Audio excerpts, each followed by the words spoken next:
शुभ प्रभात दोस्तों। अभी भी 9 मिनट बचा है 12 बजने में, तो इसलिए मैं तो शुभ प्रभात आप सबको बोल ही सकती हूँ। तो चलिए शुरू करते हैं ईशोपनिषद का 15वां मंत्र पढ़ने के लिए आज की यात्रा। तो ये जो ईशोपनिषद है ये हम लोग पढ़ रहे हैं उपनिषद अखंड संस्करण हरफ प्रकाशनी से प्रकाशित इस किताब से, और इस किताब के अनुवादकर्ता और संपादना करता हैं अतुल चंद्र सेन, सीतानाथ तत्भूषण और महेश चंद्र घोष महाशय। तो चलिए शांति पाठ से शुरू करते हैं। ओम पूर्णमदः पूर्णमिदं पूर्णात् पूर्णमुदच्यते पूर्णस्य पूर्णमादाय पूर्णमेवावशिष्यते। ओम शांति शांति शांति। पूर्ण जो परम ब्रह्म है, जो जगत और जगत के अतीत भी हैं, उन पूर्ण ब्रह्म को, जिनके पूर्णता में कोई भी प्रकार का परिवर्तन नहीं होता है, वो चाहे किसी भी सृष्टि या जन्म से, उस परम ब्रह्म के पास हम लोगों की अर्जी है कि वो हम लोगों को शांत करे और हम में उनकी कृपावारी से सिंचन हम लोगों को करते रहें। तो आइए शुरू करते हैं उपनिषद पाठ। ईशावास्यमीदं सर्वं यत्किंच जगत्यां जगत् तेन तक्तेन भुञ्जिथा मा गृधः कश्चिद् धनम् कुर्वन्नेवेह कर्माणि जिजीविषेत् सतं समाः एवं तै नान्यथेतो अस्ति न कर्म लिप्यते नरे। असुर्जा नाम ते लोका अंधेन तमसावृताः तांस्ते प्रत्याभिगच्छन्ति जे के चात्तहनो जना।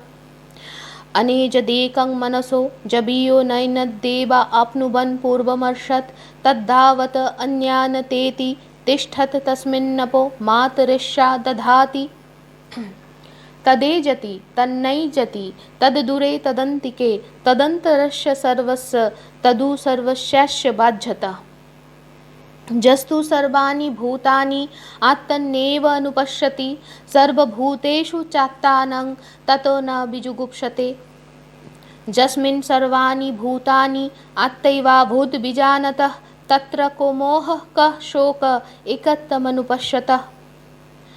स परजगात् शुक्रमकायमब्रनमस्नावीरं शुद्धम पापविद्धं कविर्मनीषी परिभुः स्वयंभूर्जाथा तत्थतो अर्थान् वदध्यात् शाश्वतीभ्यः समाभ्यः। अंधं तमः प्रविशन्ति जे अविद्यामुपासते तत भूयो ईवते तम ज उ विद्यायां रताः। अन्नदेवाहुर्विद्यया अन्नदाहुरविद्यया इति शुश्रूं धीराणां जे नस्तदी चचक्षिरे। विद्यां चाविद्यां च जस्तद्देदो भयं सह अविद्यया मृत्युं तीर्त्वा विद्यया अमृतमश्नुते। अंधतमः प्रविशन्ति जे असंभूतिमुपासते तत भूयो ईवते तम ज उ संभूत्यां रताः। अन्नदेवाहुः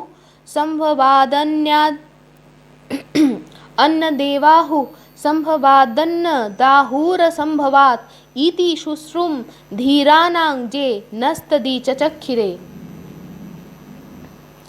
संभूतिञ्च विनाशञ्च जस्तद्देदो भयं सह विनाशेन मृत्युं तीर्त्वा संभूत्या अमृतमश्नुते।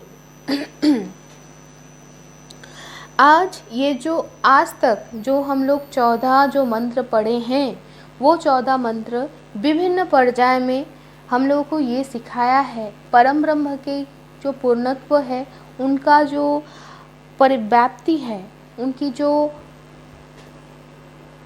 प्रेजेंस है, ओमनी प्रेजेंस है, हर किसी सृष्टि में उसको मान के त्याग के माध्यम से भोग करना है, और किसी के भी पराये संपत्ति के ऊपर ना लोभ करके सिर्फ कर्तव्य बोध में कर्म करते अगर हम जाएं तो तभी हम कर्म फल के बंधन से मुक्त रहेंगे। और ये जो परम ब्रह्म है, उनके स्वरूप को जो भी जीवात्मा सही मायने में जो उपलब्धि ना कर पाए, जिस जन्म में भी वो हैं, ये जो पहले 3 मंत्रों का हम बोल रहे हैं कि माफ़ करना, कि तब उनकी जो मिलन परम ब्रह्म से है वो थोड़ी दीर्घायित हो जाती है। इसके बाद चतुर्थ और पंचम मंत्र में पूर्ण ब्रह्म का स्वरूप क्या है वो बताया गया है कि वो सबसे ज़्यादा शक्तिशाली और सबसे ज़्यादा वेगवान वही हैं, और उनको इंद्रिय से या देवताओं के माध्यम से उनको उपलब्धि नहीं किया जा सकता है। उनमें ही मातरिश्वा यानी कि प्राण शक्ति, प्राण ऊर्जा, उसमें ही आधारीभूत होके, उसमें ही रह के स्थिर होके वो पूरे विश्व, पूरे सृष्टि का जो भी एनर्जी, जो भी शक्ति जो हम परसीव कर पा रहे हैं अभी तक, या उससे ज़्यादा जो हम नहीं परसीव कर पाते हैं, ऐसे भी सबको वो ही धारण करते हैं। और परम ब्रह्म जो है वो सबसे वेगवान है, वो चलते हैं और नहीं भी चलते हैं, वो बहुत दूर है, वो बहुत पास में भी है, वो सबके अंदर है और वो किसी के अंदर भी नहीं है। इसका मतलब वो सब कुछ है, सब में है। और ये रियलाइजेशन छठे और सातवें में बोला जा रहा है कि जिस जीवात्मा को हो जाती है, जो परमात्मा से घास तक सब में अपने आत्मा को देख लेता है, जो इस स्थिति में पहुंच जाता है, वो ना किसी से द्वेष, ना किसी से बैर करता है, और ना ही वो किसी से कुछ छुपाने की मंशा रखता है। और जो इस स्थिति में पहुंच जाता है, उसके पास किसी भी चीज़ के लिए शोक या मोह या आनंद करने का कोई कारण ही नहीं बचता है। इसके बाद कहा जा रहा है कि अष्टम श्लोक में सबसे बड़ा आशीर्वचन बोला गया है, उसके साथ साथ परम ब्रह्म का जो परिव्याप्ति है, विशाल भी, अब आप उसको विराट भी बोल सकते हो, उसको विकराल भी बोल सकते हो, जिस मोड में हमें लगे। तो अगर उस हिसाब से हम देखें तो हम देखेंगे कि वो सर्वत्र गए हैं, वो ज्योतिर्मय हैं, वो अशरीरी हैं, वो क्षत रहित, स्नायुहीन, शुद्ध और अपाविद्य हैं, वो सर्वदर्शी, सर्वज्ञ, सर्वोपरि विद्यमान एवं स्वयंभू है। वे नित्यकाल व्यापी, लोगों के साधना और कर्मफल के अनुसार जिसको जो सबसे अच्छा है वो उनके लिए वही विधान करते हैं, कर रहे हैं और करेंगे भी। इसके बाद 9वें श्लोक से कहा जा रहा है, 9वें मंत्र से कहा जा रहा है कि हमें साधना कैसे करना है ताकि हम उस मेंटल स्टेट में पहुंच पाए। तो इसमें कहा जा रहा है कि भाई जो लोग सिर्फ कर्म करते हैं या सिर्फ पूजा करते हैं, दोनों ही अंधकार में चले जाते हैं। तो करना क्या है? दोनों ही ये कहा जा रहा है कि ये जो सिर्फ कर्म, तो करना क्या है, हम करेंगे क्या? तो कह रहे हैं कि विद्या और अविद्या जो हैं, मतलब कर्म और पूजा, देवता ज्ञान में जो पूजा है, विद्या और अविद्या अलग अलग उपासना करना, मतलब अनुशीलन करने से दोनों का फल अलग अलग मिलता है। और इसीलिए कहा जा रहा है कि भाई जो व्यक्ति इन दोनों को ही एक ही साथ अनुशीलन करना है, ये जान के शास्त्रीय कर्म जान के इनका अनुशीलन करते हैं एक साथ, तो वो लोग शास्त्रीय कर्म के द्वारा, इसका मतलब कर्तव्य बोध में जो कर्म कर रहे हैं उसके द्वारा वो मृत्यु यानी कि अज्ञानी का जो अविशुद्ध कर्म है उसको अतिक्रम करके देवता ज्ञान द्वारा अमृतत्व अर्थात देवात्व भाव लाभ करते हैं। और इसके बाद आज बोला जा रहा है कि भाई ठीक है, करते हैं। अब पूजा में ये जो उपासना आराधना वाला है, इसमें भी एक कॉन्फ्लिक्ट को इंट्रोड्यूस किया गया। इसमें कहा गया है कि जो लोग असंभूति यानी कि अव्यक्त प्रकृति की उपासना करते हैं, वो लोग दृष्टिहीन अंधकार में प्रवेश करते हैं, और जो लोग केवल संभूति अर्थात प्रकृति से उत्पत्ति हुआ जो हिरण्यगर्भ या कार्य ब्रह्म है, सिर्फ उसका उपासना करते हैं, वो लोग और भी अधिक अंधकारमय राज्य में गमन करते हैं। तो इसके बाद कहा जा रहा है कि पंडित लोग तो ये संभूति और असंभूति दोनों का ही उपासना की पृथक पृथक फल दर्शाए हैं, तो कह रहे हैं कि जो असंभूति यानी कि मूल प्रकृति एवं विनाश यानी कि हिरण्यगर्भादि उभय को एक साथ ही जानते हैं, वो विनाश द्वारा यानी कि हिरण्यगर्भादि के उपासना द्वारा मृत्यु यानी कि अज्ञानता को अतिक्रम करके असंभूति द्वारा अर्थात मूल प्रकृति के उपासना द्वारा अमृत यानी कि प्रकृति के में विलीन होने रूप जो अमृत है वो लाभ करते हैं। तो दोस्तों, ये तो था हमारे 14 जो श्लोक मंत्र हम लोग इससे पहले हम पढ़े थे उसकी विचार थे। तो अब आगे 15वां जो मंत्र है उसको पढ़ते हैं। हिरण्मयेन पात्रेण तस्यापीहितं मुखं तत्त्वं पुषुन्न पाब्रीनु सत्यधर्माय दृष्टये। क्या हो गया? अभी तक तो बोला जा रहा था कि मतलब द्विचारिता, मतलब हर एक चीज़ की पहलू दो हैं और वो दो पहलू को ही हमें एक साथ एक्सेप्ट करना है। जैसे इस जीवन का दो पहलू है, कर्म करना और साधना करना, दोनों को ही हमें एक्सेप्ट करना है। और साधना का भी दो रूप है, एक रूप है निराकार और एक है साकार। क्यों? परमात्मा परम ब्रह्म जो जगत और जगत के अतीत हैं, तो इसका मतलब उनका निराकार और साकार दोनों ही रूप को एक्सेप्ट करना है। इस प्रकृति का जो अव्यक्त प्रकृति और जो व्यक्त प्रकृति है, संभूति या असंभूति जिनको बोला जा रहा है, तो दोनों ही रूप को एक्सेप्ट करना है। माँ को माँ के हिसाब से और माँ को किसी की बेटी, किसी की पत्नी, जो भी रूप और हैं वो सबको एक साथ एक्सेप्ट करना है। तो फिर अचानक से ये क्या बोला गया कि एक सुनहरे पात्र से आप सत्य के मुंह को ढक के रखे हो, हे सूरज आप कृपा करके उसको हटा दीजिए। इसका अर्थ क्या है? चलिए पहले हम पढ़ लेते हैं, फिर हम देखेंगे। हे जगत के पोषण करता सूर्य, तुम्हारे ज्योतिर्मय मंडल रूप पात्र से तुम सत्य स्वरूप आदित्य मंडलस्थ जो पुरुष हैं उनका मुंह आच्छादित करके रखे हो।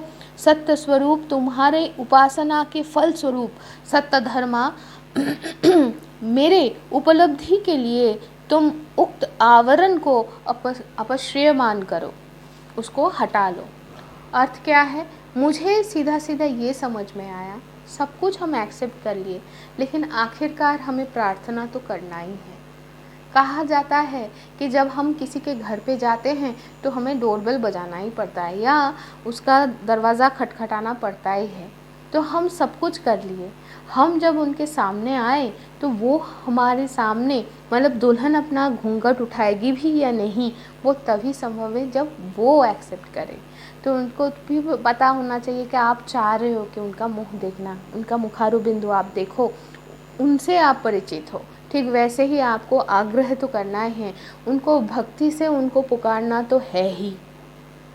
तो यही था कहा जा रहा है, क्योंकि ये जो मतलब सत्य का जो मुख है, ये एक मतलब एक रूपक के हिसाब से कहा जा रहा है कि एक सुनहरा पात्र से वो पूरा ढका हुआ है।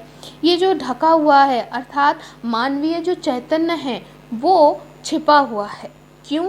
क्योंकि हम लोग मनोमय जो राज्य के जीव हैं, हमारे सर्वोच्च ज्ञान क्या है? नाम और रूप। हम लोग आकार से और नाम से किसी चीज़ को डिनोट करते हैं। भगवान नाम दे दिए, अब उनका रूप क्या है? कोई लिखाई में उसका रूप ढूंढे तो कोई मूर्ति में ढूंढे, लेकिन हमें नाम और रूप देना ज़रूरी है, नहीं तो हम कंसेप्ट एंड परसेप्ट इन दोनों के बाहर हम निकल नहीं पाते। तो इसलिए कहा जा रहा है हम प्रकृति में तो करेंगे सब कुछ, हम उपासना करेंगे, लेकिन ये जो नाम और रूप ये दोनों तो वो नहीं हैं, इनके पड़े वो हैं, इनके पड़े वो हैं, इसके ये भी नहीं है। वो इतने विशाल है कि नाम और रूप ये कॉन्सेप्ट और परसेप्ट के बाहर भी वो हैं। तो उनको अगर उपलब्धि करना है तो आग्रह भक्ति मार्ग से, ज्ञान मार्ग से, कर्म मार्ग से, जिसको जिस मार्ग में अच्छा लगता है करना है। लेकिन उनके पास तो ये अर्जी देना ही है ताकि वही नाम और रूप की ये जो मोह है या नाम और रूप के जो बंधन है, इससे मुक्त करके उनका स्वरूप हमारे पास उन्मोचित करें। क्यों? क्योंकि मैं माँ को माँ के हिसाब से जानती हूँ, मैं अपने बाबा को बाबा के हिसाब से जानती हूँ, लेकिन वही बाबा और किसी के पास वो टीचर हैं, वही माँ और किसी के लिए वो दीदी है, तो और किसी के लिए वो शिक्षिका है।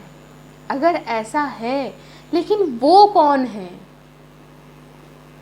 वो तो सिर्फ माँ नहीं है, वो तो सिर्फ एक टीचर नहीं है, वो जो अस्तित्व है। जैसे मैं अगर खुद को बोलूँ मैं शमयता हूँ, लेकिन सही में शमयता और मेरा एक रूप है, ये दोनों क्या मुझे डिफाइन करता है? मेरा हाथ अगर चला जाए, मेरा मुंडी अगर चला जाए, तो तब भी मेरा मुंडी मतलब मैं नहीं हूँ। नाम और रूप इस कॉन्सेप्ट में, ये 3 डायमेंशनल वर्ल्ड के कॉन्सेप्ट से बाहर निकलना है।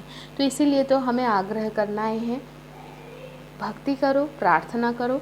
मुझे तो इतना ही समझ में आया, मैं तो साधन भजन नहीं, मतलब उसमें नहीं हूँ, लेकिन आशा करूँगी कि उनकी कृपा से कभी ना कभी हम लोगों को उपलब्धि भी हो जाएगी। हर एक जो मंत्र हम पढ़ रहे हैं वो हमारे अंदर कुछ ना कुछ शुभता लाएंगे और ला रहे हैं। हम यही सोच रहे हैं, मेरा ये भरोसा है, ये विश्वास है। और इसी भरोसे के साथ आप सबको मैं बोलूँगी धन्यवाद मेरे इस प्रचेष्टा के साथ रहने के लिए। और मैं आशा करूँगी ये आपके जीवन में थोड़ा बहुत शुभता ला पा रही है।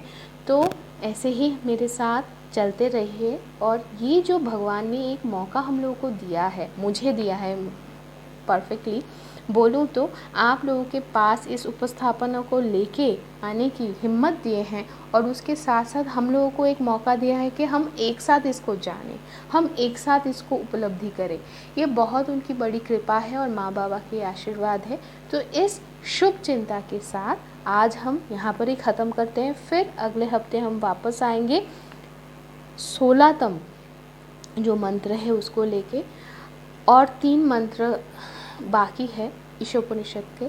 आशा करते हैं ये पूरा उपनिषद जब ख़त्म होगी तो तब हमारे अंदर जो परिवर्तन जो धीरे धीरे शुरू हो चुका है, हमें नहीं पता चल रहा है, शायद बाद में कभी पता चले, ना भी पता चले तो कोई प्रॉब्लम नहीं है, क्योंकि जो परिवर्तन होना है वो तो वो करेंगे ही।